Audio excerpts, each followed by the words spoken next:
আমরা কালকে ঠিকমতো পড়তেও পারি নাই। তো আমাদের ভোর 4টা বাজে বলা হয়েছে আমাদের পরীক্ষা, পুরো সরকারকে জবাব দিতে করতে হবে। দর্শক যেমনটি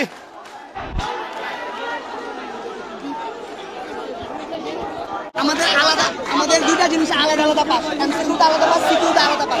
আমরা চাচ্ছি যে এমসিকিউ প্লাস সিকিউ, কারণ যদি 16 বছর আগের নিয়মে আমাদের খাতা দেখতে পারে তাহলে অবশ্যই আমাদের 16 বছর আগের নিয়মে সিকিউ প্লাস এমসিকিউ পাস দাও। এটা কি এসএসসি না এইচএসসি?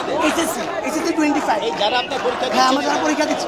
আমাদের একটা বোর্ড কোশ্চেনের প্রশ্ন কিভাবে ভুল হতে পারে? কিভাবে ভুল হতে পারে?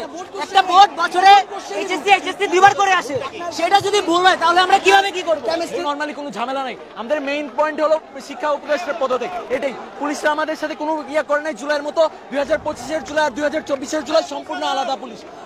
এদের সাথে আমাদের কোনো রকম পাক বিতরণ বা অন্য কোনো সম্পর্ক নাই। আমাদের একটাই কথা, তারা তাদের দায়িত্ব পালন করছে এবং আমরা একটা শান্তিপূর্ণ পর্যায়ে একটা সলিউশন চাই। সলিউশন কি? তার পদত্যাগ। কেননা তিনি হচ্ছে একজন শিক্ষা উপদেষ্টা যে কিনা রাত 3টার দিকে একটা নোটিশ দেয়।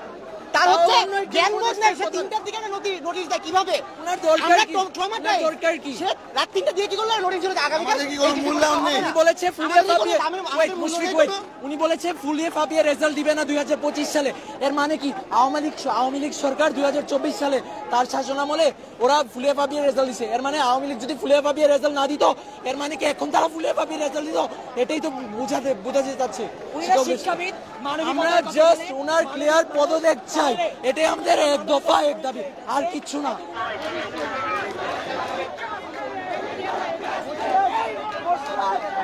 পরিস্থিতি এক পর্যায়ে উত্তাল হয়ে পড়েছে। দর্শক দেখতে পাচ্ছেন সেনাবাহিনীর সদস্যদেরকে দেখা মাত্রই শিক্ষার্থীরা ভুয়া স্লোগান দিচ্ছে। দর্শক যেমনটি দেখতে পাচ্ছেন এই মুহূর্তে সেনাবাহিনীর উচ্চতর এক কর্মকর্তা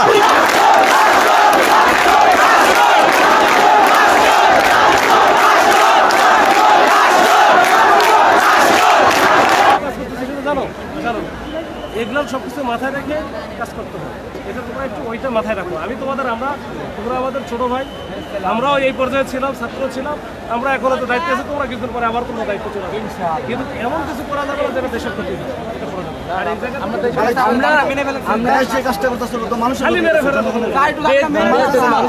আমরা তো দেশের ক্ষতি চেয়ে এসেছি, আমরা সবাই হইতেছে এইচএসসি ক্যান্ডিডেট, আমরা এই দেশের ক্ষতি করব, কিন্তু এই শিক্ষা